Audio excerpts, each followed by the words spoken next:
everyone, Teacher Skyla here with SkylaSposts.com, and on this channel you'll find videos all about teaching ESL online. There will also be content about health and wellness that will be coming here soon.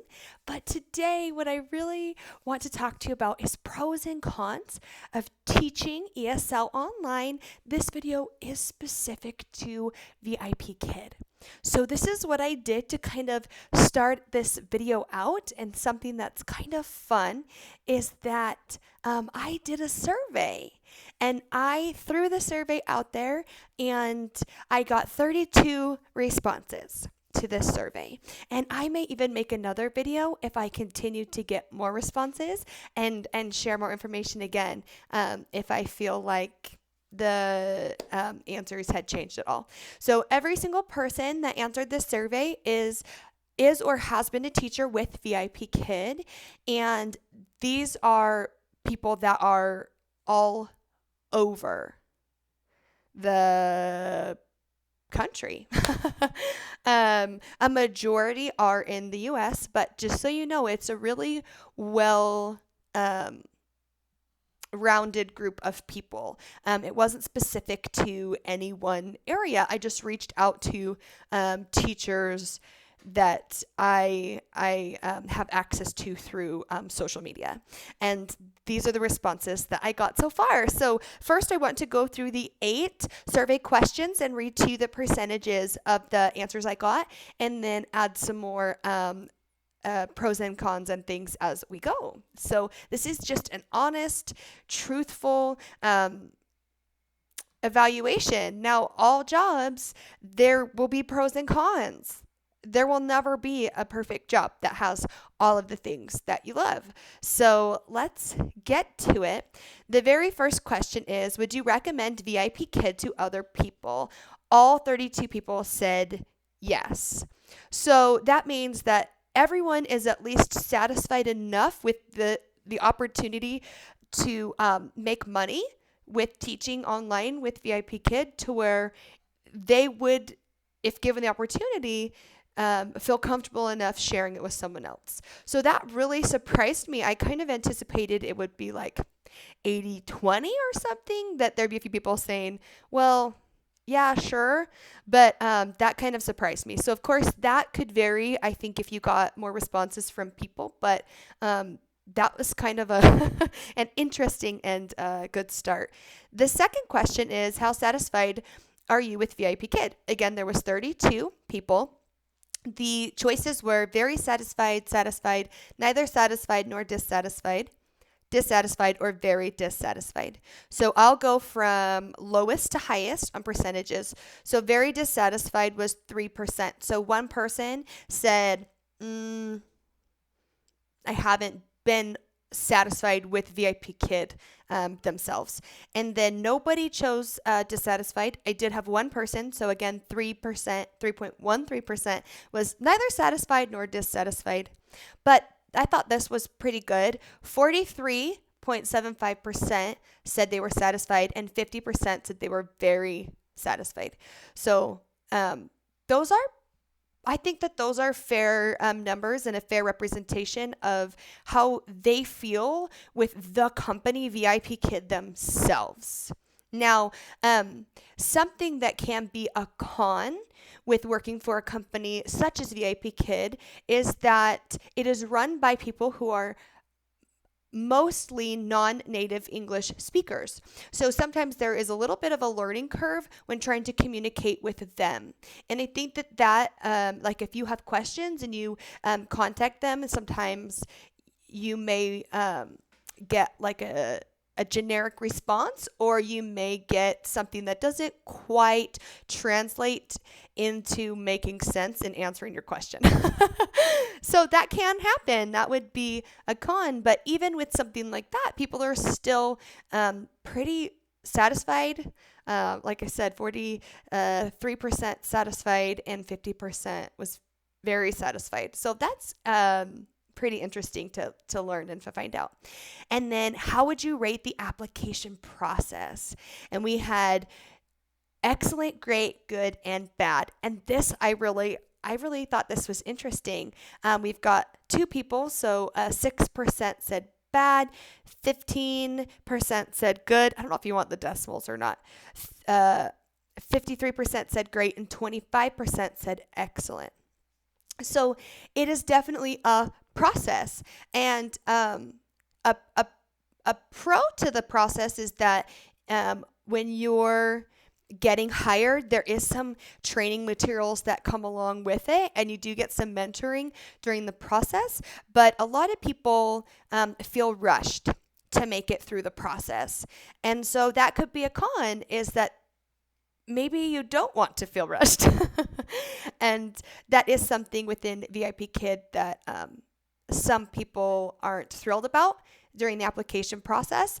The other thing is that not only do people feel rushed, but I think a lot of people hear it's a great job, it's so wonderful, it's so easy, but they don't always realize that there is a learning curve. There are specific teaching techniques and ways you can move your body called TPR, which is total physical response, and props that you may bring and show when you're teaching things that maybe people don't realize that there is a learning curve to learn those.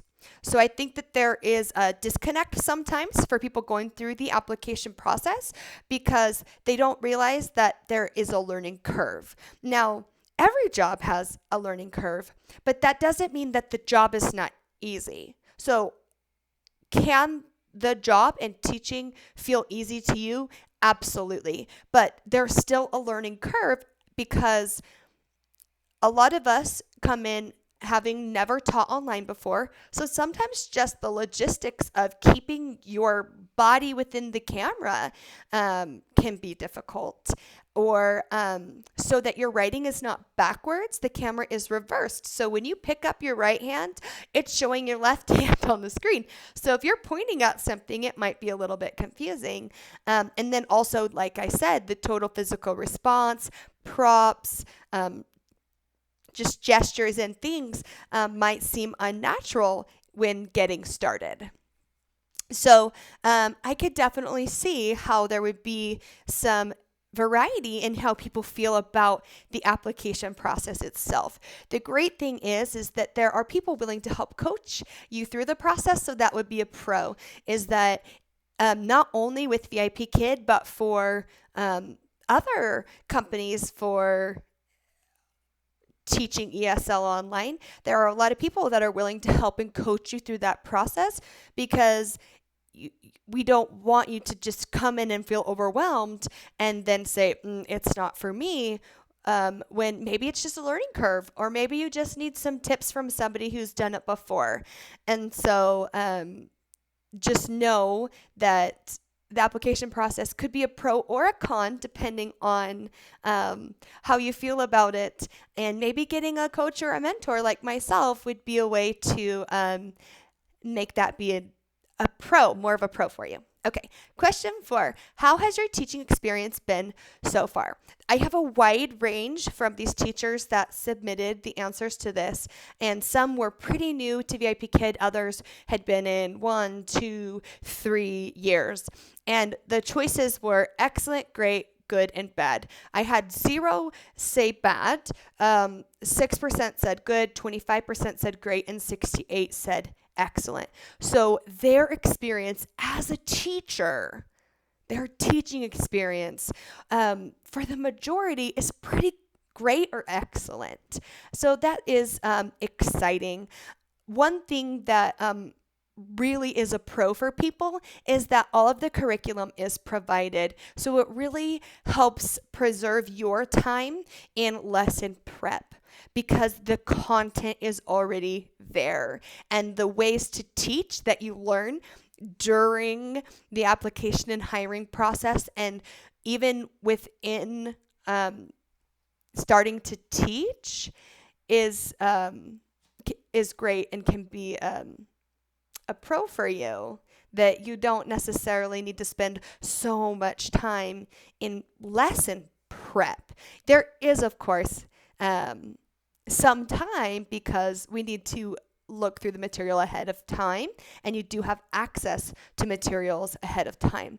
For VIPKid specifically, usually students will often book you about 2 weeks before. There's many different ways that they can book you, but typically it's about 2 weeks before, and as soon as they're on your schedule, you've got the materials. And so you have time to prep, but you don't necessarily need to spend so much time in preparing. So that can be a pro for you. And then question number 5, how happy are you with your pay? We have very happy, somewhat happy, and not happy. No one chose not happy. We had 31% that chose somewhat happy and 68% that chose very happy. Now, a pro is that they pay pretty well in starting out. And you can make anywhere between $14 and $22 an hour. And there are different bonuses that teachers can earn. And there are... all teachers are given a base pay that's per class. And so, and then they can earn bonuses on top. But the range is $14 to $22 an hour. Most teachers that I know make between $20 and $21 an hour. So people are pretty excited about that pay. And the way bonuses are calculated can vary depending on what the company's offering at the time. But I think where a lot of that somewhat happy is coming in, where that con is coming in, is the fact that it is difficult to earn raises within VIPKid. They have a set system, and if you're teaching very part-time, it is almost impossible, sometimes it feels that way, to earn a raise. And so I think that's where that somewhat happy comes in, is a lot of people are really so excited about their starting hourly rate, but then they get discouraged because it's difficult for them to earn a raise, or they'll earn a raise once and it's difficult to earn again. So I can definitely see why we're split there and why it could be a pro and a con and that kind of thing. So when I started out, I was making $20 an hour, and now I'm making $21 an hour for teaching specifically with VIPKid, and hitting those raise requirements again can be difficult. So I have earned a raise once, but I have not earned it another time, and I've been with the company for 3.5 years. So that's just an example. I am happy with that, but also would always be open and willing to, and always trying to hit that raise requirement again. So it'll be interesting to see if they ever change that. Now, question number 6 is, how satisfied are you with flexibility of your work schedule? We had very satisfied, satisfied, neither satisfied nor dissatisfied, dissatisfied, or very dissatisfied. Only 2 categories were chosen. Now, again, I think these percentages could vary if we had more responses, even though this is a pretty good group that we pulled these from. We had only satisfied and very satisfied chosen in this particular survey that I did do. 34% said satisfied and 65% said very satisfied. So you are an independent contractor with VIPKid. So think of it as a house contractor. They're their own boss. They're an independent contractor, but they do work for people. They build houses for people. So if you think of VIPKid that way, I am offering my teaching services, and VIPKid is who I am getting a contract with to teach for. I'm building a house for them, if that makes sense, if that analogy is helpful for you. So with that said, they do not tell their teachers, you have to work this much or you can't work this much. You have flexibility within your work schedule because you are in charge. Now, that is a pro. The con to that could be typically it's early mornings or on the weekends late nights because of the time difference. I do have a video that I'll link below that talks about when can I teach, and it talks about the time differences and helps you calculate for your time zone when those prime or peak times to work are. All that means is that it's after school time in Beijing, usually between 5 and 7. Is it 5 and 7 p.m.? Anyway, so after school time, there's a couple of hours in Beijing where students are most likely wanting and willing to take classes. And that's prime time for you. I'm in Mountain Standard Time. And for me right now, it's March. And we just had daylight savings. My prime time or peak time is 5 to 7 a.m. But then in 6 months, it will bump up and be 4 to 6, I believe. That's when it's like the prime time for classes. So some people think that that is a con, working early or working late on weekends or holidays for Chinese students. But for other people, that could be a pro because I work while my kids are sleeping.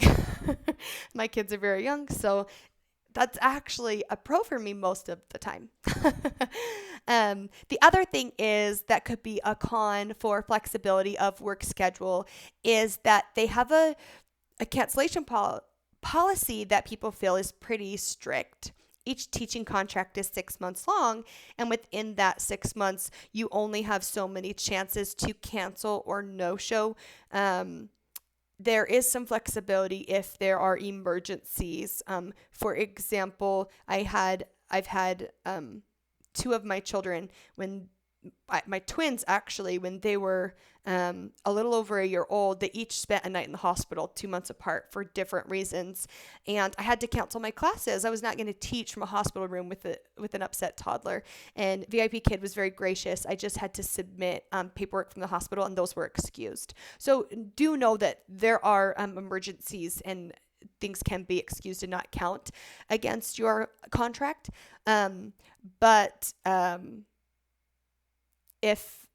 if something comes up that's not within their approved excuses, then there can be there's a limit on that within your 6 months. So you can't go out of the cancellation policy.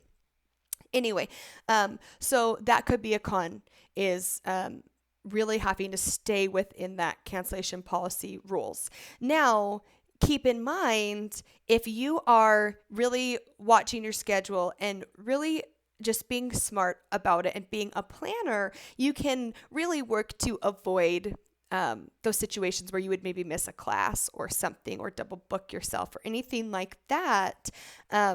Because if you think about 2 weeks ahead, if you think about the current week and the next week, and if you just get in the habit of thinking ahead, oh, I'm going to need this day off, make sure not to open it in advance, that kind of thing. And so for a lot of people, it's not an issue because they're just really cautious and careful with their schedule. And then they also know that when emergencies arise, there is some room to have some of those things waived. Okay. Question number 7. What is your favorite thing about VIPKid? So this was a comment section, and it was just completely open, and it just gave teachers the opportunity to just tell you what they feel is their most favorite thing. Here's a few of them. Choosing my own hours, schedule flexibility, flexible work from home job. My favorite thing is the connection that you make with your students. Huge pro. Not needing an education degree. So with VIPKid, you do need a bachelor's degree, but it does not have to be education. So my degree is in child development. So I do find a lot of my degree does correlate, but there are people who are exercise science majors or biology or art, or as long as you have that teaching experience in at least a year's worth, which we can talk about in another video, or you can ask me below. But yeah, you don't necessarily have to have a degree in ESL or in teaching to be able to do it. It says, I'm in charge of my open times, the flexibility, and the kids, so cute. The kids, the flexibility, and the fair pay. The kids and seeing them progress. I get to choose when I want to teach and building relationships with students. The flexibility. I've been a little bored with every other job I've had, but because these kids are different every day, I'm not bored. So you will open up your schedule when you're wanting to teach. You have a teacher profile and things that you create, and then parents find you and book you. If they love you, they continue to have classes with you. Now, with that, you can have stability, but you can also have variety. So a pro would be for them that it's not the same exact thing, the same exact lesson every single day. So that's a pro for them. A con may be it could take a few weeks or a couple of months to be working as often as you want, just because when you're brand new, maybe it takes a little bit of time for students to figure out who you are. That can happen. There are also busier and less busy times for a student to take classes, and depending on when you start, that could affect it. So around American holidays, a lot of teachers are from America. Not all. You can live anywhere as long as you've got good internet and you met the basic requirements of your degree and have some teaching experience under your belt. And they do ask that English is your first language. But we have teachers that teach all over the world, but a majority of the teachers are in the US. And anyway, they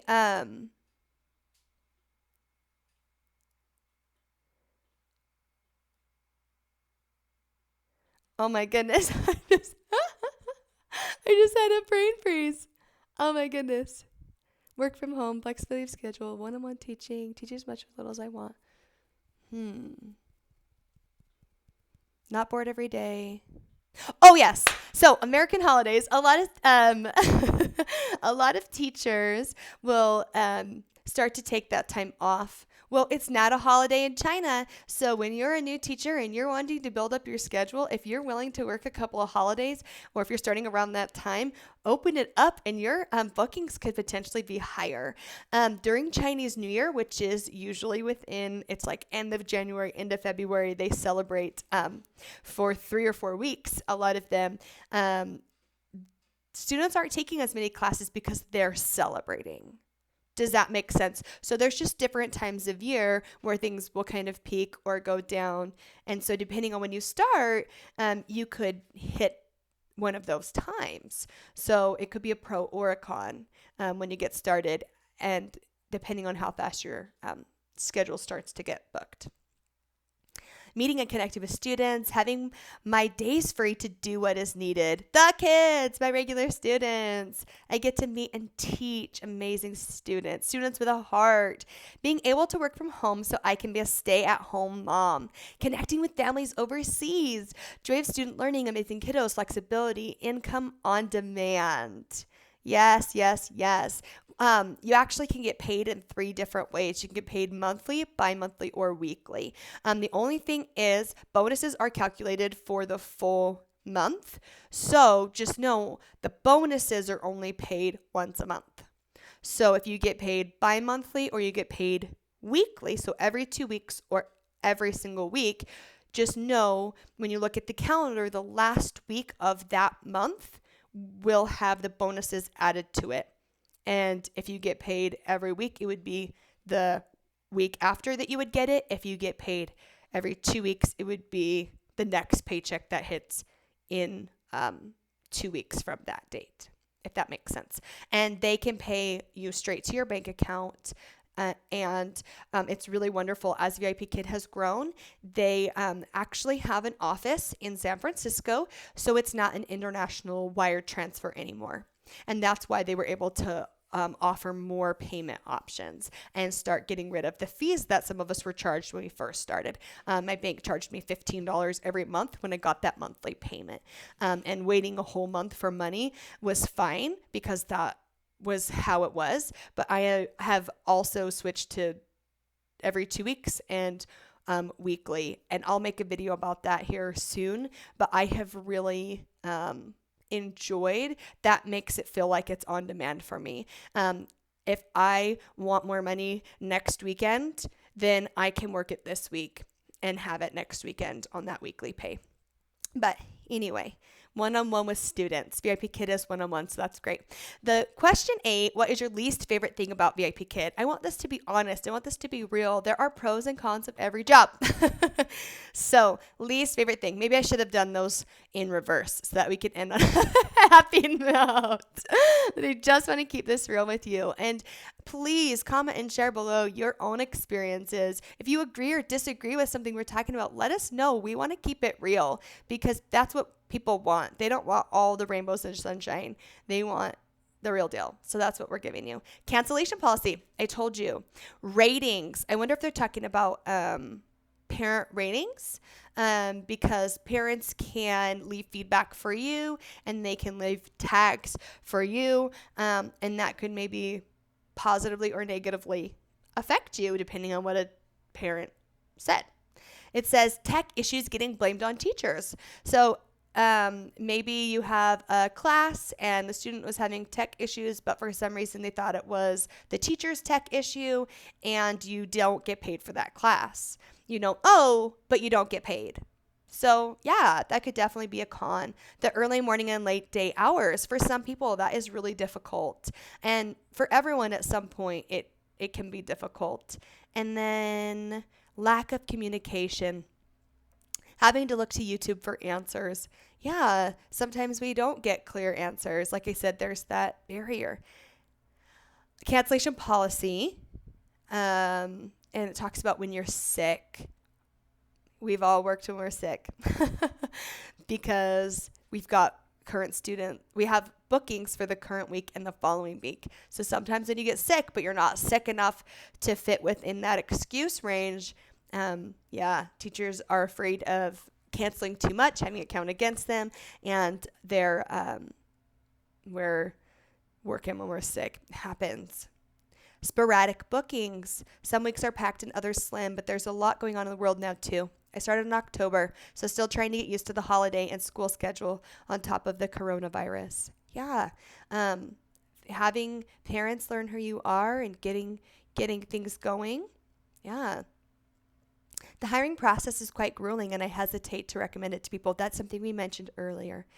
The peak hours, sick days, incentives have gone down. So right now with the payment bonuses, there's a scale. And those who teach a lot, the bonuses are similar to what they have been earning. So right now, new teachers have a payment scale and current teachers are on the old system. We don't know yet if current teachers, when they renew, will get put on that payment scale. So for current teachers, if they do get put on the new payment scale, their bonuses could change. So that's something to keep in mind. So for those who teach very part-time, their bonuses might not be as high. I'm still learning about the payment scale, but it seems to cater to people who teach frequently. I like the fact that the parents book and you get a chance to know students. But when it's booking time and you get booked for 5 of your 50 or 60 slots you have opened, it's disappointing, especially after being fully booked for 12 months. I know it's a lot of teachers at home, but there should be a way to even out the scheduling. So, you open your schedule and it's really just based on parents finding you and liking you. If you are consistent with your schedule, it can help, but there's not necessarily a guarantee that you will always be fully booked.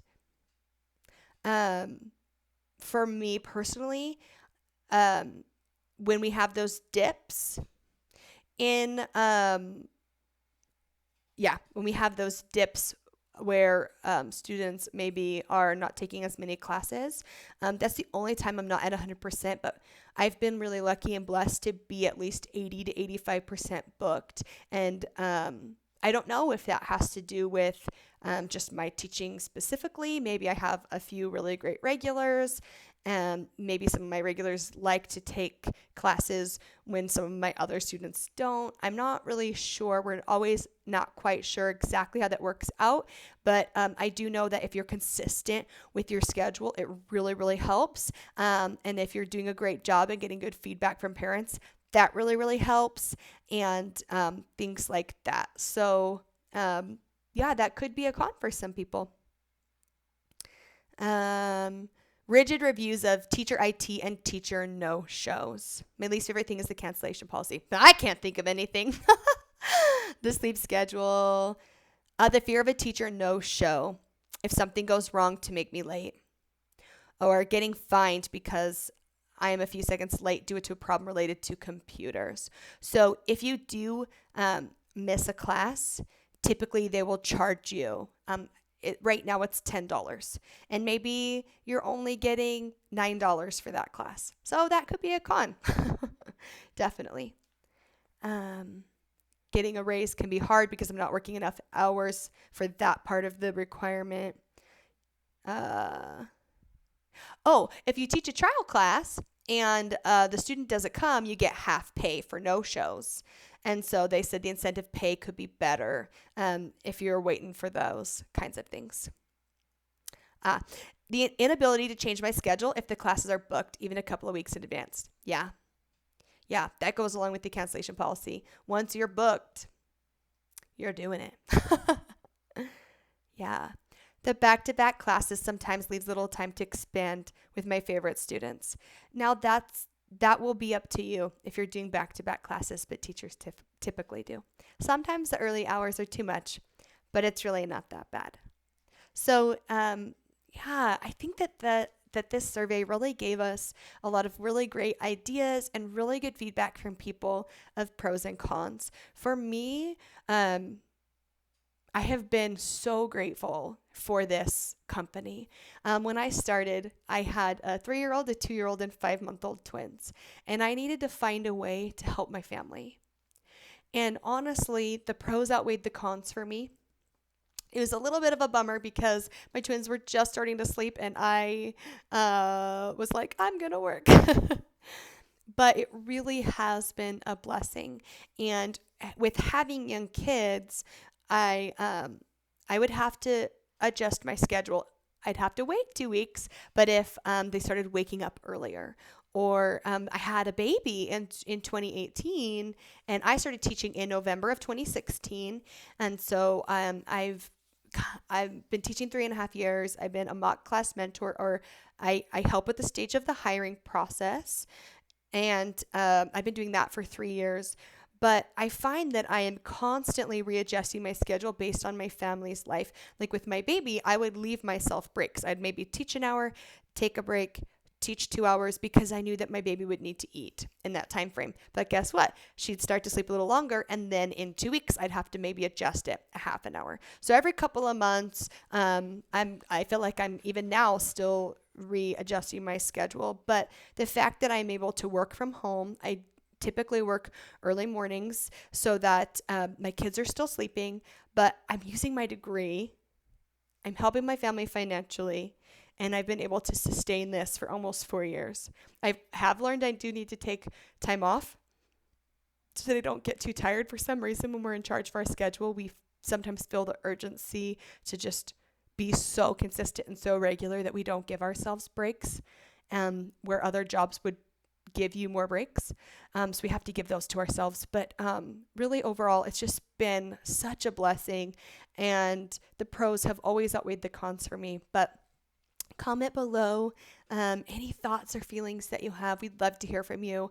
And I really hope that this is helpful for anyone who is considering teaching ESL online or specifically looking into VIPKid. I really hope that you feel that this was an honest and fair pro-con list for you. But if you ever have any questions, comment below or email me at skylessposts@gmail.com. Thank you.